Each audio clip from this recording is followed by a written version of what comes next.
Assalamualaikum, like, comment, subscribe channel Filsafat Muslim dan bagikan kepada teman-teman kalian untuk menambah ilmu dan pengetahuan. Assalamualaikum warahmatullahi wabarakatuh. Alhamdulillahi rabbil alamin wa ashhadu an la ilaha illallah wahdahu la syarika lah waliyus salihin wa ashhadu anna sayyidana wa nabiyyana Muhammadan abdullahi wa rasuluhu as-sadiqul amin. Allahumma salli wa sallim wa barik ala sayyidina Muhammadin wa ala alihi wa sahbihi wa man tabi'ahum bi ihsanin ila yaumiddin. Subhanaka la ilma lana illa ma 'allamtana innaka antal alimul hakim. Maha suci Allah, saya tidak mempunyai ilmu apa-apa, hanya saja apa yang diberikan oleh Allah Subhanahu wa ta'ala. Salah satu doa yang disunnahkan oleh Nabi kita Nabi Muhammad sallallahu alaihi wasallam habis salat subuh. Doa sederhana, tapi dari sisi makna boleh jadi satu ceramah. Allahumma inni as'aluka ilman nafi'a wa rizqan tayyiba wa amalan salihan mutaqabbala. Singkat, mudah, sederhana, tapi dari sisi makna sangat luar biasa. Boleh jadi pembukaan hari kita. Ada biasa orang buka harinya dengan doa, atau misal hari aktivitasnya, hari kerja, hari apa saja mulai dengan doa. Ada yang bawa doa, semua doa bagus, semua doa bagus. Tapi saya kasih yang terbagus, yang terbaik. Habis salat subuh baca doa ini. Allahumma inni as'aluka ilman nafi'a. Ya Allah, aku mohon berilah kepada aku ilmu yang bermanfaat. Jadi seolah-olah kita minta hidayah, minta petunjuk dari Allah. Dari habis subuh sampai malam hari, ya Allah, hari ini saya bekerja, saya minta ilmu bermanfaat. Wa rizqan tayyiba, dalam ya Allah saya mencari rizki, mencari nafkah. Ya Allah, jadikan rizki yang saya dapat rizki baik. Arti kata baik beda sama kata rizki halalan. Rizki baik beda sama kata rizki halalan. Kita selalu minta kepada Allah wa rizqan halalan. Rizki baik beda sama rizki halal. Rizki yang halal yang dimaksud masuknya halal, tapi belum tentu pengeluarannya halal. Ini yang menjadi salah satu persoalan besar di antara umat Islam, sangat pelihara dan menjaga masuk rizki halal 100%. Pas dia keluar, tak jelas kanan kiri, berantakan, ada halalnya, ada haram. Tapi kalau masuk, Masya Allah, halal 100%. Yang dimaksud rizki baik beda sama rizki halal. Rizki baik, masuknya baik dan halal, keluar pun halal dan baik. Sedekah, berbuat baik, amar ma'ruf, nahi munkar, untuk anak yatim, untuk masjid. Jadi betul-betul sumber masuknya baik dan sumber pengeluarannya pun baik. Itu beda rizki tayyiban sama rizki halalan.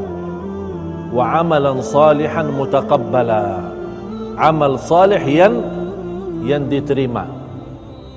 Jadi kita minta ilmu bermanfaat di dalam panjang hari kita, halal, rizki baik, masuknya dan pengeluarannya.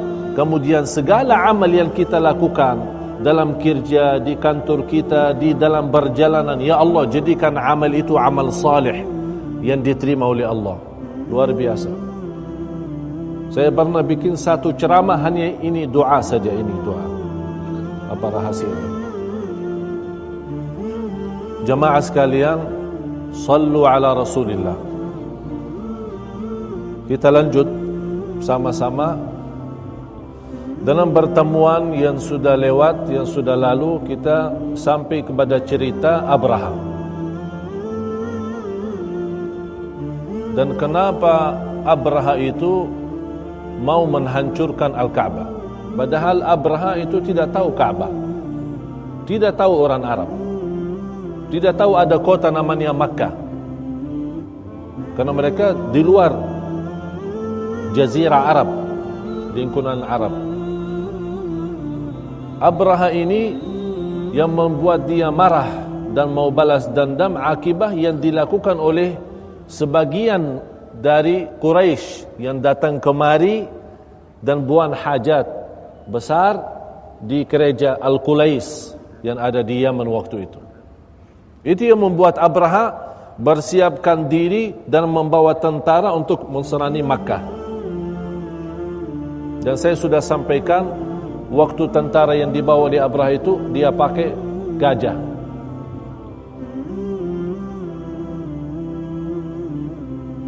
Abraha berjalan sampai ke Makkah. Tidak ada keluarga Arab dan tidak ada negeri, tidak ada kota yang berani lawan. Pasti orang yang lawan pasti kalah. Sampai ke mau dekat Ka'bah, orang-orang semua datang kepada Abdul Muttalib, kakeknya Rasul. Abdul Muttalib kan orang-orang yang termasuk pemimpin Makkah, seorang raja di Makkah yang diikuti, dituruti dan juga dihormati. Langsung mereka datang, wahai Abdul Muttalib, tolonglah, ini ada masalah besar. Tentara yang amat besar yang kita tidak pernah tahu. Mereka datang mau niat untuk menghancurkan Al-Ka'bah. Sebelum Abraham mau menghancurkan Al-Ka'bah, Abdul Muttalib ini, kakeknya Rasul, punya harta sebagian dari unta. Orang Arab dulu, harta yang termahal yang dimiliki oleh orang adalah unta. Jadi kalau ada orang Arab punya unta, ini kaya raya. Oleh kerana itu, jamaah sekalian, sering kita dengar hadis Rasulullah selalu bawa cerita unta. Seperti Rasulullah SAW bersabda kepada Sayyidina Ali bin Abi Talib, wahai Ali, la an yahdiyallahu bika rajulan wahidan khairul laka min humuran ni'am. Kalau berumpamaan ada seorang, anda beritahu hidayah, beri petunjuk, kasih tahu ilmu yang bermanfaat, kemudian dia menjadi orang baik, orang takwa, itu lebih baik di sisi Allah daripada orang memiliki banyak unta yang termahal. Jadi Rasul banyak hadis suka bawa cerita unta, memberikan gambaran. Karena unta itu di zaman mereka itu sangat berharga. Jadi Abraha ini sebelum masuk ke Makkah, lewati satu tempat yang ada banyak unta yang dimiliki oleh Abdul Muttalib. Langsung Abraham menyuruh ambil semua dia punya unta. Terus datang anak buahnya Abdul Muttalib ceritakan, ini inti punya unta sudah diambil, inti punya harta dicuri, ini masalah besar dan Ka'bah mau dihancur. Apa jawab beliau? Kata Abdul Muttalib, urusan unta saya punya, kalau Ka'bah bukan punya saya, urusan Allah. Langsung dia datang hadapi Abraham. Orang-orang lihat Abdul Muttalib sangat mengagungkan, orangnya tinggi, besar. Jadi orang melihat saja sudah luar biasa. Dilihat sama Abraha, langsung Abraha bangun berdiri mengagungkan Abdul Muttalib. Kata Abdul Muttalib, saya minta satu, unta saya kembalikan. Unta saya mana ini unta saya? Abraha heran, kok ini orang-orang datang punya masalah besar, pada dia bawa cerita Ka'bah, dia malah cari unta. Abraha bingung. Abraha pas pertama berdiri, habis cerita orang itu cari unta, dia duduk lagi. Oh, anak fikir inti jadi masalah Ka'bah, inti fikir cerita unta. Apa jawab Abdul Muttalib kakeknya Rasul? Kata Abdul Muttalib, unta ini punya saya dan saya berhak untuk tuntut. Minta saya kembalikan. Tapi kalau soal Ka'bah, Saya angkat tangan, saya tidak bisa apa-apa. Allah saja. Inna lil baiti rabbun yahmi. Sebuah kata yang sudah dikenal dalam sejarah, kata Abdul Muttalib. Inna lil baiti rabban yahmi. Bait itu yang dimaksud Ka'bah, punya Allah yang menjaganya, yang pelihara Allah. Udah, lepas. Unta diserahkan. Dia bawa unta dan menyuruh keluarganya suruh keluar dari Makkah. Kita tidak bisa, tidak berani lawan. Keluar semua. Akhirnya Makkah jadi sepi. Berjalan tentara Abraha dengan unta, dengan apa? Gajah. Gajah yang awal, yang besar, yang terbesar, namanya Mahmud. Dulu dalam sejarah, sekarang juga di negeri barat, malah sekarang umat Islam ikut-ikutan. Ya, dulu zaman jahiliyah setiap binatang punya nama. Jadi unta dikasih nama, ini dikasih nama, gajah itu dikasih nama Mahmud. Nama bagus, tapi dia aja berbuat sesuatu yang tidak bagus. Jadi bertentangan dengan nama. Oleh karena itu, boleh anda berikan kepada anak nama bagus, tapi usahakan didikkan jadi anak bagus, anak salih. Jangan nama salih tapi perbuatannya tidak salih. Ya, karena nama itu doa. Oleh karena itu Rasul mengajar kita milih nama yang bagus untuk anak kita, karena nama itu merubah doa. Dan dilarang Rasulullah SAW kita membawa nama yang tidak baik. Dan alhamdulillah saya bangga, masyarakat Brunei itu Masya Allah, semuanya nama bagus. Mudah-mudahan nama bagus, iman yang terbaik, amal salih yang diterima. Gajah Mahmud, sudah faham sekarang Mahmud ya. Kalau saya bilang Mahmud, dah usah bilang gajah. Mahmud sudah jalan menghadapi Ka'bah. Begitu mendekati Al-Ka'bah, berhenti. Ditusuk sama ini, dia punya tentara Abraha, ditusuk. Jalan. Ka'bah tidak boleh. Ini sekarang Allah ikut, Allah yang urus sekarang. Sudah tidak ada urusan manusia, tapi Allah yang urus. Disitulah kekuasaan Allah datang. Mahmud kan ciptaan Allah, gajah ciptaan Allah, tidak bisa berbuat apa-apa, tidak boleh kemana-mana kecuali dalam perintah kun fayakun. Terus duduk Mahmud, berdiri tidak ada, dikasih makan tidak ada.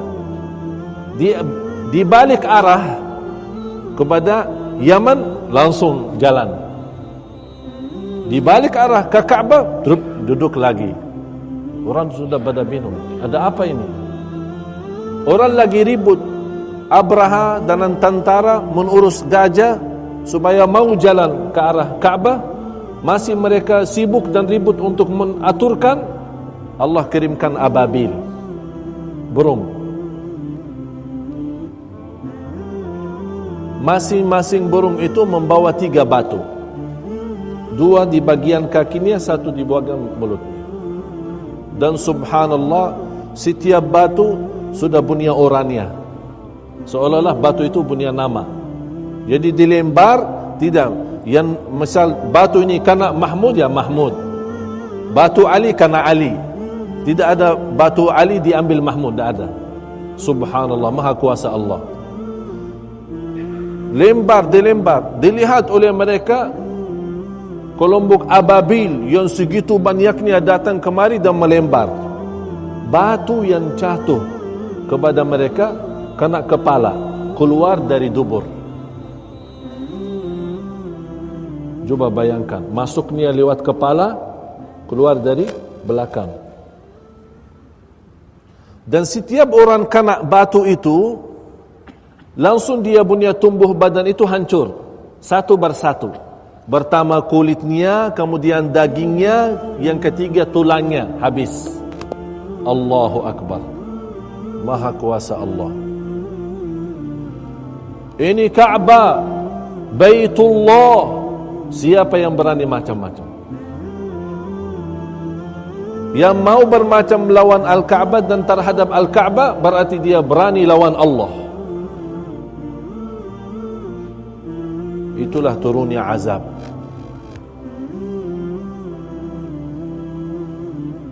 Habis peristiwa cerita Abraha ini sudah terkenal di seluruh dunia. Apa itu Ka'bah? Karena ini peristiwa yang cukup dahsyat, peristiwa yang luar biasa. Di mana-mana orang dengar berita, oh Ka'bah, ini begini keadaannya. Jadi dari situlah mulai manusia, baik maupun tidak baik, dalam agama sah, tidak agama sah, agama benar, tidak benar, semua dalam hatinya mulai mengagungkan Al-Ka'bah. Sebabnya cerita ini. Dari situlah manusia mengagungkan Al-Ka'bah. Apalagi kelompok Arab. Akibatnya apa yang terjadi? Karena orang sudah mulai mengagungkan Al-Ka'bah, secara otomatis mengagungkan Quraisy. Kenapa diagungkan Quraisy? Karena Quraisy punya tugas untuk pelihara Ka'bah. Jadi sekarang nama Quraisy sudah mulai naik. Kalau sekarang zaman ini kita main saham, ada saham naik turun ya. Jadi saham Quraisy sudah naik. Sudah, Masya Allah. Jadi kalau ada orang Quraisy, sudah dihormati. Apa yang kata Quraisy, sami'na wa ta'na. Itu zaman jahiliyah. Semua ikut apa yang diatur oleh Quraisy.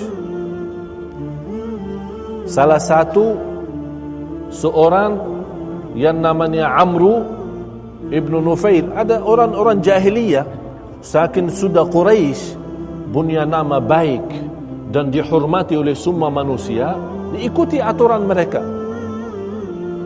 Bikin pilih batung-batung untuk disembah ikut sama manusia. Untuk tawaf tidak pakai baju apa-apa, ikut tawaf. Ini aturan Quraisy katanya. Udah, sami'na wa ta'na, Quraisy. Sangat luar biasa. Sambil lama-lama Amru ini membuat talbiyah baru. Labbaik Allahumma labbaik, labbaik la syarika laka labbaik, innal hamda wan ni'mata la syarika lak, laka wal mulk illa syarikan huwa lak, malaktahu wa ma malak. Ada tambahan ini. Oh, orang Arab lain, oh ini tambahan syirik. Tapi Quraisy sami'na wa ta'na. Udah syirik mau apa? Udah ikut-ikutan saja. Oleh karena itu kata Rasulullah SAW, salah satu orang yang terancam siksa di neraka itu Amr bin Nufail, karena dia rubah talbiyah, suka tambah di dalam talbiyahnya.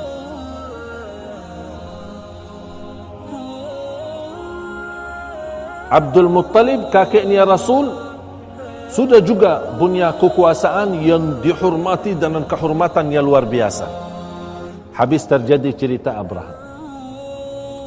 Saya tadi kan cerita kemarin, dalam pertemuan lalu, saya akan ceritakan bersoalan bagaimana Abdul Muttalib mempunyai kekuasaan di Makkah. Masih ingat cerita Nabi Ismail? Kabilah Jurhum sama kabilah Ghatafan terjadi perang besar, akhirnya menguasai Makkah Ghatafan hampir 400 atau 500 tahun.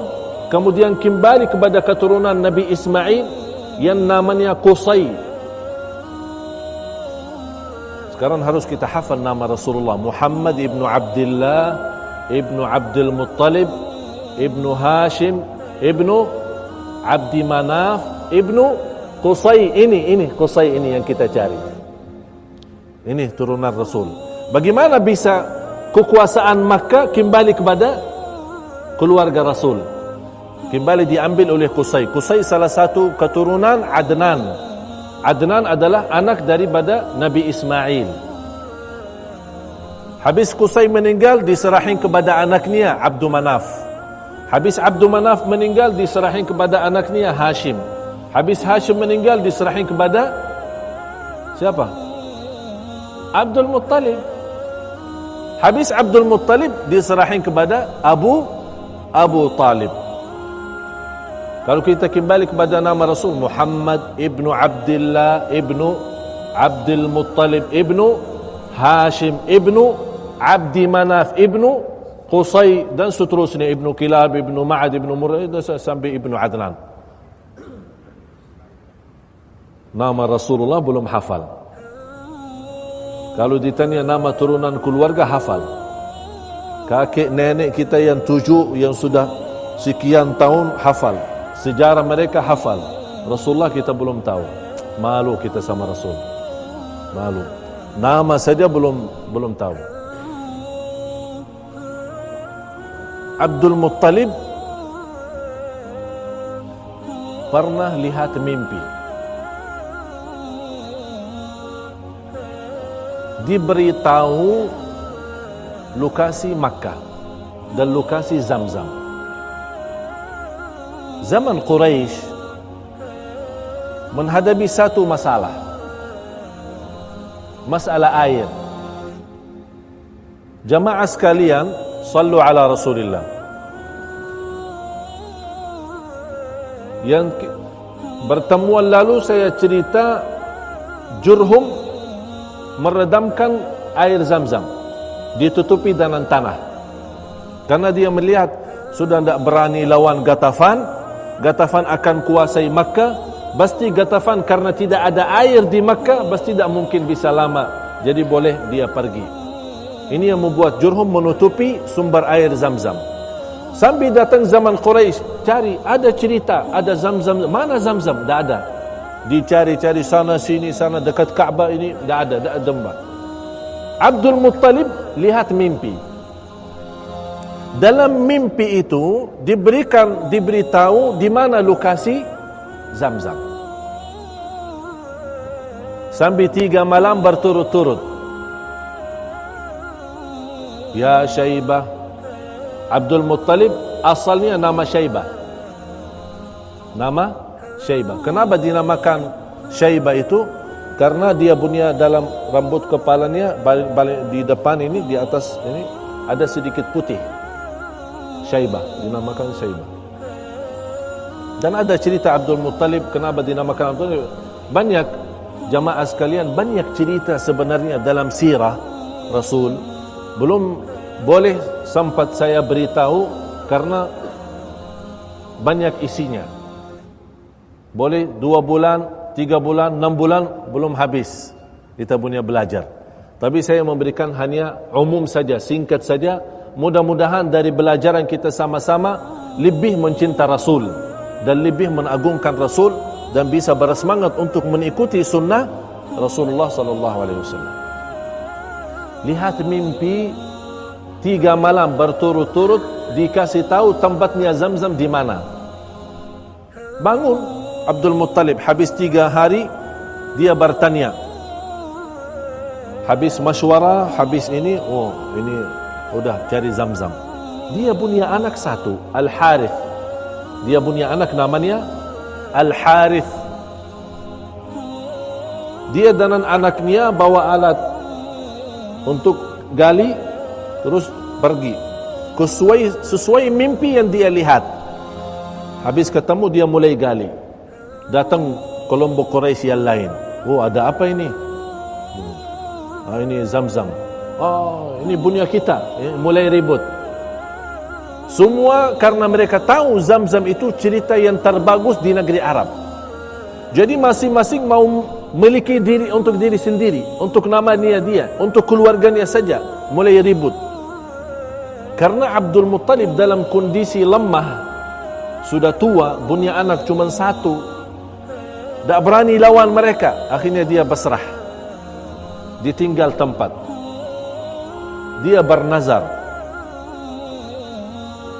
kalau Tuhan berikan saya anak banyak untuk menjadi keluarga yang kuat dan untuk mampu gali Zamzam, saya akan sembelih 1, kurban 1. Dalam takdir Allah memudahkan Abdul Muttalib punya anak banyak. 10 lelaki, 4 perempuan. Lelaki yang terbesar, yang paling besar Al-Harith. Kemudian ada Sayyidina Hamzah ibn Abdul Muttalib, kemudian Abu Talib, kemudian Al-Abbas ibn Abdul Muttalib, Quthum, kemudian Khijil, kemudian dari sisi perempuan juga ada Atika, ada Umaymah, ada Ummu Hakim, ada Barra, ada Arwa. inilah keturunan Safiyah binti Abdul Muttalib, mulai banyak keturunan. Di antara anak-anak adalah Abdullah, bapaknya Rasul. Ini sekarang 10 anak kumpul. Dia ingat, habis dia sudah punya anak, balik lagi ke Zamzam, dia gali. Oleh karena itu, orang Arab punya tradisi dan adat harus berbanyak keluarga. Oleh karena itu, di negeri Arab itu mungkin lebih mudah diterima poligami. Jadi boleh istri 2, 3, 4. Kalau di Brunei belum boleh. Besar. Brunei ini berat. Apalagi belum boleh ya. Berat. Nanti marah istri pertama. Jadi kalau di negeri Arab itu, kenapa? Untuk menguatkan keluarga. Banyak anak, keluarga kuat. Jadi mudah untuk bernikah dengan istilah ta'addud, berbanyak istri. Akhirnya dengan keluarga diutuskan Abdul Muttalib. Habis berhasil menggali Zamzam, dia ingat dia punya nazar. Sekarang sudah saya kuat, dalam kondisi kuat, punya kekuasaan. Sekarang harus saya wafa nazar, bayar nazar. Dia bawakan anaknya, masywarah. Anakku sekalian, saya sudah bernazar. Kata anaknya, apa? Nazar sembelih salah satu dari antum. Semua kaget.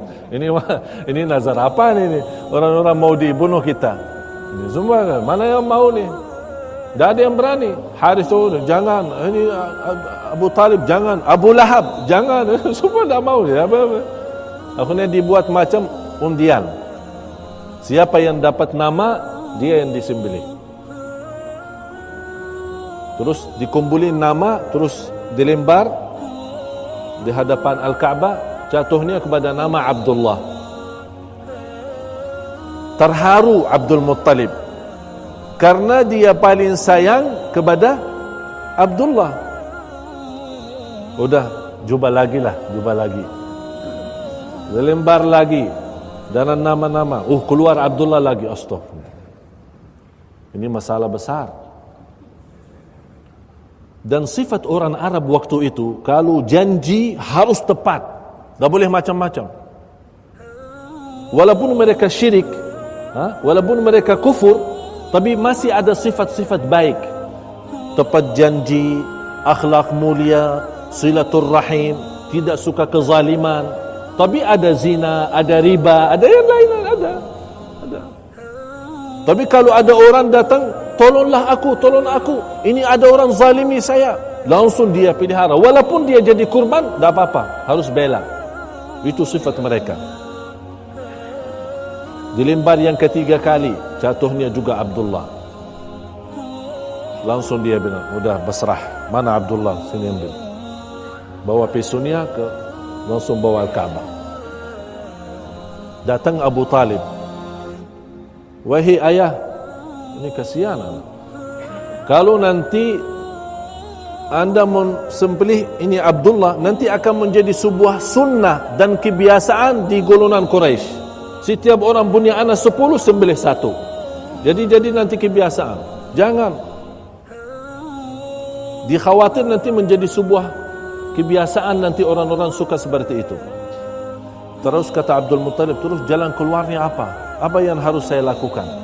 Ini nazar. Harus saya selesaikan, lunaskan nazar, bayar nazar.